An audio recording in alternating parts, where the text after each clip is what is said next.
Finally WWE CM punk আর Seth রলিন্সের মধ্যে ম্যাচটা official করে দিয়েছে র নেটফ্লিক্সের উপর যাওয়ার প্রথম এপিসোডে। আর আজকের মানডে নাইট রয়ের এপিসোডে আমরা সেথ রলিন্স আর সিএম পাঙ্কের মধ্যে বেশ একটা ভালো ব্রলও দেখতে পেলাম। এরা ক্রাউডের ভেতরে গিয়ে লড়ছিল, এরা রিং সাইডে লড়েছে, এরা রিংয়ের ভেতরে গিয়ে লড়েছে, এমনকি র্যাম্পেতেও লড়েছে। এদেরকে আলাদা করার জন্য সিকিউরিটি গার্ড আর অফিসিয়ালসরা এসেছিলো, আর এদের রাইভালরি খুবই গরম হয়ে গেছে। আর এইসব হওয়ার কিছুক্ষণ পর আমরা ব্যাক স্টেজ থেকে জানতে পারি যে ডাব্লিউডাব্লিউ এদের মধ্যে ম্যাচটা অফিসিয়াল করে দিয়েছে, যেটা নিউজ তো পেয়ে গেছিলাম কিছুদিন আগে যে এদের মধ্যে এই ম্যাচটা হতে চলেছে র নেটফ্লিক্সের যাওয়ার প্রথম এপিসোডে।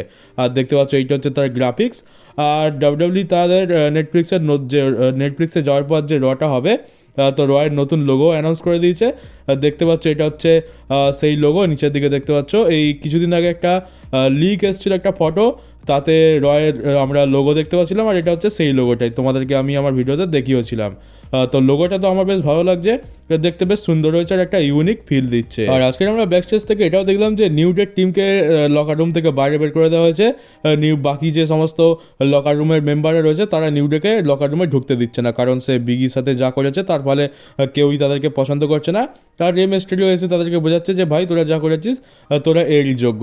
তো নিউ ডেকে তো খুবই বু করা হচ্ছে, ক্রাউড তো প্রচণ্ড বু করছে, এদেরকে শুধুমাত্র আজকের ব্যাক স্টেজ থেকে দেখানো হচ্ছে, তাতেই ফ্যান্সরা তো বু করছে। তো ভাবো রিংয়ের মধ্যে আসলে এরা কী করবে। তো এদের এইটা স্টোরি লাইনটা আমার তো বেশ ভালো লাগছে, এত বেশি হেট করছে এদের উপরে। এবার ডাব্লিউডাব্লিউ যদি এটাকে ভালোভাবে ইউজ করতে পারে তো ডেফিনেটলি আমরা ভবিষ্যতে ভালো কিছু দেখতে পেতে চলেছি। আর আমরা ইন্টার কন্টিনেন্টাল চ্যাম্পিয়নশিপের জন্য লুডরিক কাইজার ভার্সেস ব্রন ব্রেকারের মধ্যে ম্যাচও দেখতে পাই।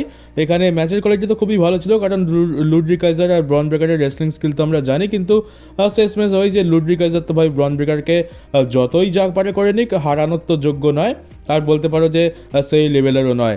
আর এখানে ব্রন ব্রেকার অনেক একটা লম্বা চওড়া ম্যাচ দেওয়ার পর লুডরিক কাইজারকে জোরদার একটা স্পিয়ার লাগিয়ে এখানে হারিয়ে দেয়, আর সে তার চ্যাম্পিয়নশিপ সাকসেসফুলি রিটেন করে নিয়েছে।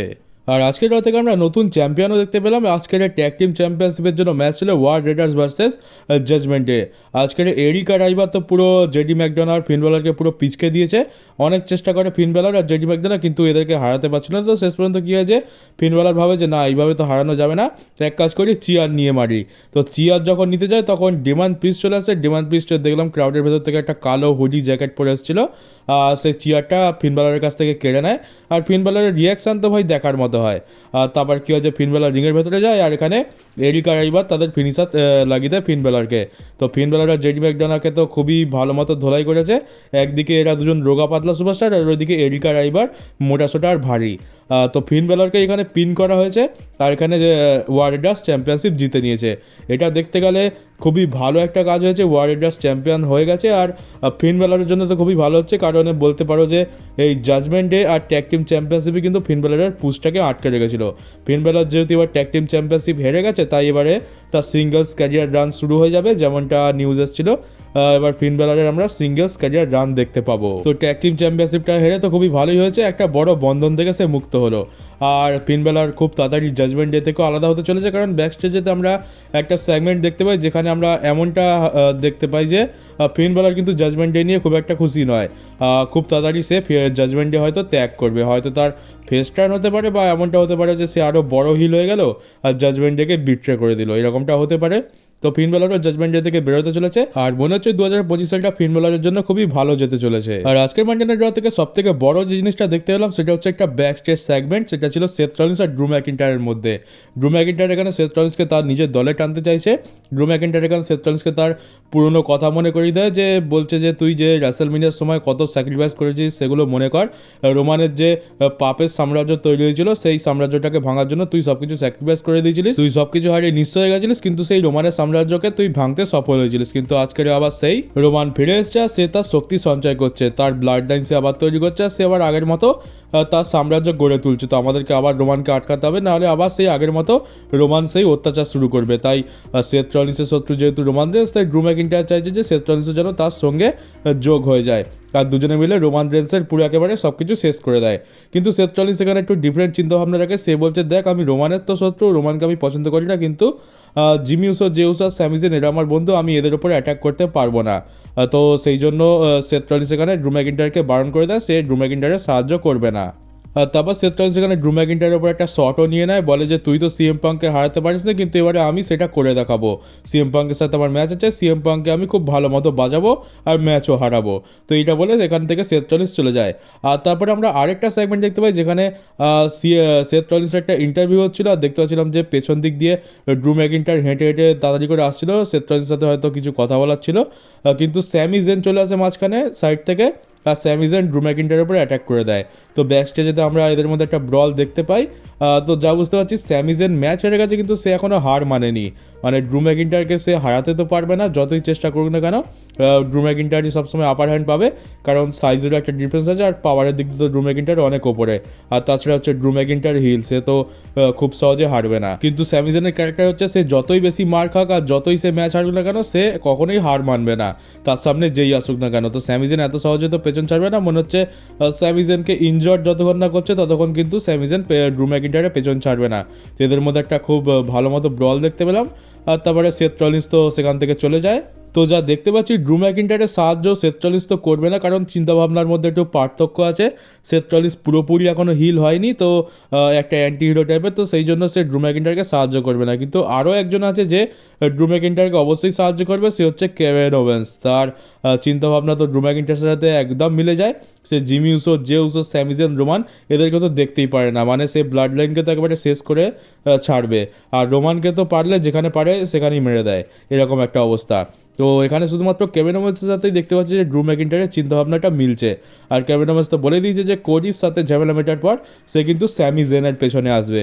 তো এখান থেকে তো পুরোপুরি পরিষ্কার, হয়তো আমরা ভবিষ্যতে এখানে ড্রু ম্যাকিন্টার আর কেভিন ওভেন্সকে টিম আপও করতে দেখতে পাবো। এরা দুজন মিলে পুরো রোমানের ব্লাড লাইনের এগেনস্টে লড়বে।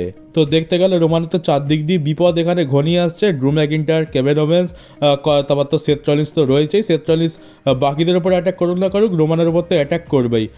সবার লাস্টে তো আমাদের রয়েছে দ্য ফাইনাল বস রক, তাকে তো ঠেকানো আরও বেশি মুশকিল। উপরন্ত সোলো সিকোভা, জেকব ফাটুয়া, টাঙ্গালোয়া, টামাটঙ্গা এরা তো পুরো জোকের মতো পেছনে লেগেই রয়েছে রোমানের। আর পরের সপ্তাহে যে মানডে নাইট ড্রটা হবে সেটা ক্রিসমাসের উইকে পড়েছে, আর পরের সপ্তাহ স্ম্যাকডাউন আর র দুটোই কিন্তু ডাব্লিউডাব্লিউ টেপ করে রেখেছে। পরের সপ্তাহে যে স্ম্যাকডাউনটা হবে তারও কয়েকটা স্পয়লার পেয়েছি, যেটুকু দেখতে পেলাম সোশ্যাল মিডিয়াতে, যে জিমি উসো নাকি ড্রু ম্যাকিন্টারের উপর অ্যাটাক করেছে। আর আজকের যে রটা হয়েছে তারপরেও বেশ কিছু স্পয়লার পাওয়া গেছে, সেটা হচ্ছে যে জে উসো আর স্যামি জেনের উপরে সোলো সিকোভার ব্লাড লাইনে অ্যাটাক করে দিয়েছে। মানে ড্রু ম্যাকিন্টার তো এদের পেছনে পড়েই ছিল, এখন সোলো সিকোভাও আর জেকব ফাটুও চলে এসছে। তো এদের তো আর পালানোর কোনো পথ নেই, এটা দেখতে পেলাম। আরেকটা জিনিস দেখতে পেলাম সেটা হচ্ছে যে নিউডের একটা সেগমেন্ট, এখানে নিউডেকে তো প্রচণ্ড বু করা হয়, মানে ডমিনিক মিস্টেরিওর থেকেও বেশি বু করা হয়। এমনকি কোফি কিংস্টনের মা রিং সাইডে বসেছিল, তাকে পর্যন্ত ফ্যান্সরা বু করেছে। তো বুঝতে পারছো কোন লেভেলে হিটটা ছড়াচ্ছে। তো যেহেতু আগে থেকে র স্ম্যাকডাউন হয়ে গেছে, আর আমরা সোশ্যাল মিডিয়াতে অনেক কটা লিক ভিডিও পেয়েছি, তো সেটা দিয়ে বুঝতে পারছি যে পরের সপ্তাহে কী হতে চলেছে। কিন্তু ব্যাপারটা হচ্ছে যে এই সব লিক ফটো একসাথে জুড়ে স্টেপ বাই স্টেপ কী হতে চলেছে একদম এক্স্যাক্ট বলা খুব একটা মুশকিল হয়। আমি এর আগেও কয়েকটা স্ম্যাকডাউন আর রয়ের লিক ফুটেজ পেয়ে বুঝে গেছিলাম যে কী কী হতে চলেছে, স্পয়লার পেয়ে গেছি। কিন্তু যখন আসল শোটা দেখলাম যে তখন একটু কিছু ডিফারেন্স আমি দেখতে পেলাম। মানে একেবারে যে সমস্ত সোশ্যাল মিডিয়াতে লিক ভিডিও আসে সেটা দিয়ে স্টেপ বাই স্টেপ সাজানো তো অতটাও সহজ নয়।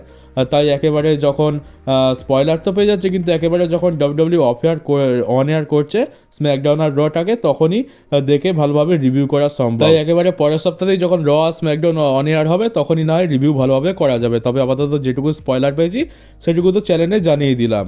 এছাড়া আজকে র থেকে আমরা আরও একটা ইন্টারেস্টিং জিনিস দেখতে পাই। তোমরা দেখতে পাচ্ছ এখানে স্ক্রিনের মধ্যে একটা লাল সার্কেল রয়েছে, আর তার উপর দিয়ে একটা আগুনের গোলা না কিছু তো একটা ছুটে যাচ্ছে। তো এইটা আমরা একটা ছোট্ট ভিডিও প্যাকেজ দেখতে পেয়েছিলাম আজকের রতে। এটা সম্ভবত কোনো নতুন সুপারস্টার আসতে চলেছে, তারই টিজ চলছে। এটা এখনও কোনো নিউজ তো আসেনি যে এটা কার জন্য করা হচ্ছে, তবে আমার যেটুকু দেখে বুঝতে পারছি এটা সম্ভবত পেন্টাগনের জন্যই করা হচ্ছে। পেন্টাগন ডাব্লিউডাব্লিউতে ডেবিউ করতে চলেছে, এটা তারই একটা টিজ। তো কিছুদিন পর আমরা পেন্টাগনকেও দেখতে পেয়ে যাব। এখনও কিছু কনফার্ম নয় যে এটা পেন্টাগন নাকি অন্য কেউ, তবে আমার তো মনে হচ্ছে এটা পেন্টাগনই হবে। তো দেখা যাক এটা কে বেরোয় শেষ পর্যন্ত। আর ডাব্লিউডাব্লিউ এটা অ্যানাউন্স করে দিয়েছে যে সোলো সিকোয়ার সাথে রোমান রেন্সের যে ম্যাচটা হবে ওটা হতে চলেছে একটা ট্রাইবাল কমব্যাট ম্যাচ। যার মানে হলো যে এটা একটা সম্ভবত নো ডিসকোয়ালিফিকেশন ম্যাচ হতে চলেছে। ট্রাইবাল কম্ব্যাট নাম দিয়েছে ব্লাড লাইনের নামের সাথে সামঞ্জস্য বজায় রাখার জন্য, তবে ধরে নিতে পারো এটা একটা সাধারণ নো ডিসকোয়ালিফিকেশন ম্যাচই হতে পারে। যেমনটা আমরা দেখেছি যে ব্লাড লাইন রুলস ম্যাচ তো বলা হয়, কিন্তু ব্লাড লাইন রুলস ম্যাচ মানে হচ্ছে নো ডিসকোয়ালিফিকেশন ম্যাচ, যে যেখানে খুশি যা খুশি ইউজ করতে পারে, যে খুশি ইন্টারফেয়ার করতে পারে, যেরকম খুশি হাতিয়ার ইউজ করতে পারো, তো সেই রকমই নো ডিসকোয়ালিফিকেশন, কিন্তু ব্লাড লাইনের সাথে যোগ করার জন্য সেটাকে ব্লাড লাইন্স রুলস ম্যাচ করে দেওয়া হয়েছে। আর এটা হচ্ছে ট্রাইবাল কম্ব্যাট ম্যাচ, তো এটাকে তোমরা একটা স্ট্রিট ফাইট বা নো ডিসকোয়ালিফিকেশন ম্যাচ বলতে পারো। তো এটা করে একটা সুবিধা হচ্ছে যে এখানে আমরা জেকব পাটু, টামা টোঙ্গা, তাছাড়া Sami Zayn, Jimmy Uso, Jey Uso, Seth Rollins, Drew McIntyre, Kevin Owens, এমনকি রকেরও ইন্টারফারেন্স দেখতে পেতে পারি। আর এটা যেহেতু একটা নো ডিসকোয়ালিফিকেশন ম্যাচ ঘটা করে ডাব্লিউডাব্লিউ অ্যানাউন্স করেছে, তো তোমরা ধরে নিতে পারো যে এই ম্যাচের মাঝখানে কিছু না কিছু তো বড়সড় হতে চলেছে, কেউ না কেউ তো ইন্টারফেয়ার করবেই। আর এই ম্যাচে একটা খুবই জোরদার একটা জিনিস আমরা দেখতে পেতে চলেছি। আমার তো মন বলছে এই ম্যাচের মধ্যে আমরা রককে ডেফিনেটলি দেখতে পাবো। তো চলো গাইজ, এই ছিল আজকের নিউজ ভিডিও। কেমন লাগলো কমেন্ট বক্সে অবশ্যই জানিও। নতুন থাকলে চ্যানেলটাকে সাবস্ক্রাইব করে নোটিফিকেশন বেলটি অন করে দেওয়ার, ভিডিওটাকে শেয়ার করতে একদমই ভুলো না। তো চলো বন্ধুরা, দেখা হচ্ছে তোমাদের সাথে আমার ডাব্লিউডাব্লিউর পরের একটা নিউজ ভিডিওতে।